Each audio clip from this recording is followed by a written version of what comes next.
تو جب میں اسلام آباد گیا تو F61 میں ان کی رہائش پہ میرے اپنے ایک دوست فیصل انور جو اب کینیڈا میں ہوتے ہیں ان کے ساتھ میری ملاقات ہوئی۔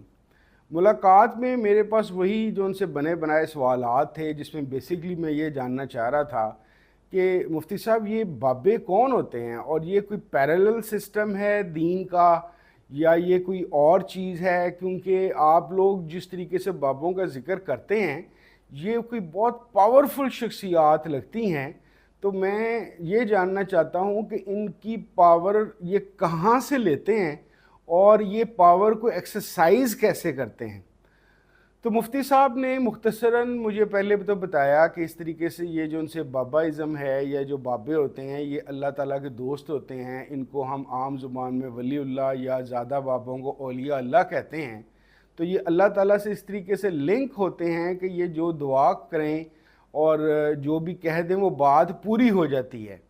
اور اس طریقے کی مختلف انہوں نے باتیں بتائیں، پھر مختلف طرح کی گپ شپ لگتی رہی۔ میں نے ان سے پوچھا کہ پاکستان، کیونکہ اس زمانے میں میرے پاس 3 فیزز آئے ہیں پاکستان کا متعلق۔ یہ ایک وہ زمانہ تھا 22-23 سال کی عمر کا جب میں مفتی صاحب سے ملا، میں ایک جذباتی طور پر پاکستانی تھا،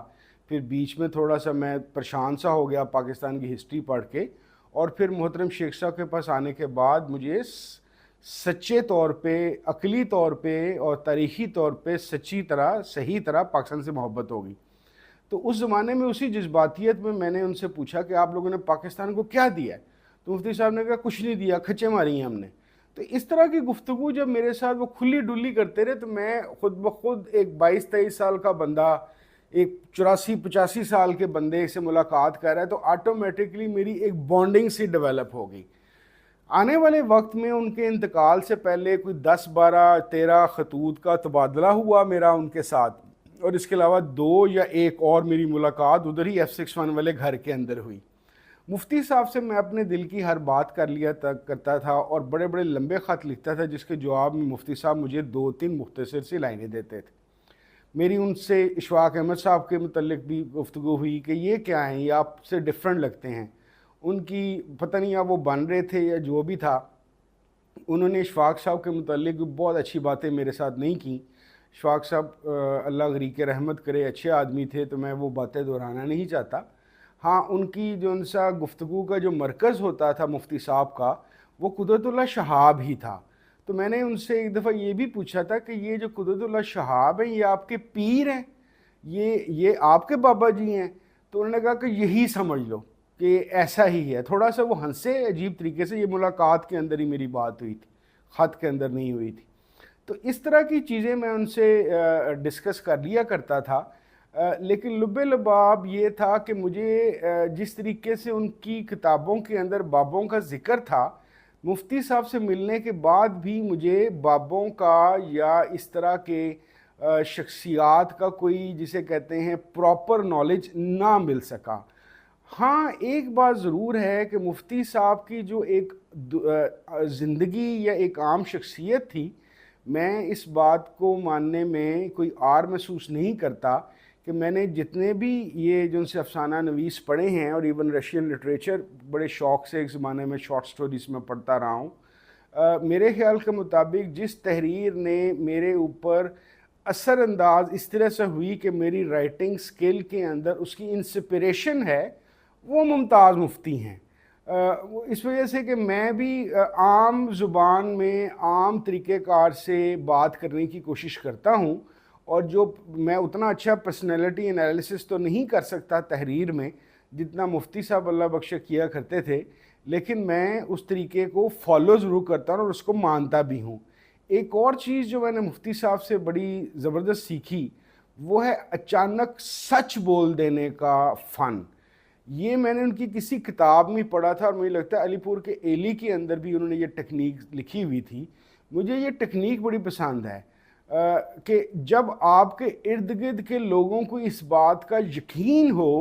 کہ یہ بندہ پھنس گیا ہے اور جھوٹ بول کے یا غلط بیانی کر کے یہ بچ سکتا ہے، آپ اس وقت ایگزیکٹ سچی بات کر دیں۔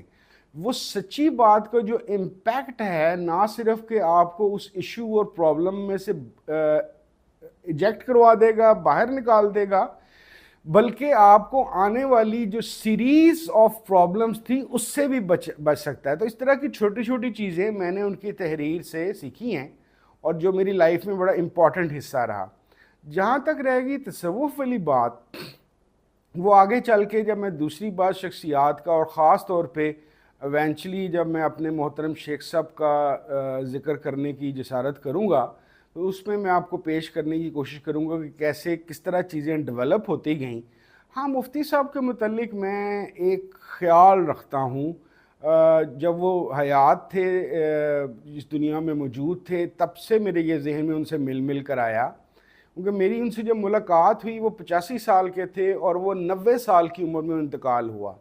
جب وہ شہاب صاحب کی باتیں کرتے تھے اور بابا ازم کی خاص طور پہ باریکیوں پہ بات کرنے کی کوشش کرتے تھے تو پتہ نہیں کیوں میرے ذہن میں آیا تھا کہ جس 90 کا ذکر قدرت اللہ شہاب نے شہاب نامے میں کیا ہے وہ 90 ممتاز مفتی ہیں، کیونکہ مجھے ایسا کئی دفعہ لگتا تھا کہ شہاب صاحب بہت اچھے آدمی ہوں گے، میری ملاقات نہیں ہے ان سے، صرف کتابیں پڑھی ہیں، لیکن شاید مفتی صاحب کو نہ چھوٹے بننے کا جو فن آتا تھا، انہوں نے اصل میں اپنے مرید کو پیر بنا کے اپنے آپ کو چھپا کے رکھا ہوا تھا۔ اور میں نے نشانی یہ رکھی ہوئی تھی دل ہی دل میں کہ اگر مفتی صاحب کا انتقال 90 سال کی عمر میں ہوا تو یہی 90 تھے۔ تو ہوا کیا، مفتی صاحب کا انتقال واقعی ان کے 90ویں سال میں ہوا، یعنی کہ 1905 میں ان کی پیدائش ہوئی اور 1995 میں مفتی صاحب کا انتقال ہوا۔ یہ ایک ضمنی سی بات میں نے کر دی ہے، کیونکہ ایک اور چیز جو میں نے ان میں خاص طور پہ دیکھی وہ یہی تھی کہ اپنے آپ کو چھوٹا بنا کر کس طریقے سے بہت ساری مصیبتوں سے بچا جا سکتا ہے۔ میری اپنی ذاتی زندگی میں دوسرے جتنے بھی تجربات ہوئے، میرے خیال کے مطابق دنیا کا سب سے مشکل کام عام انسان کے طور پر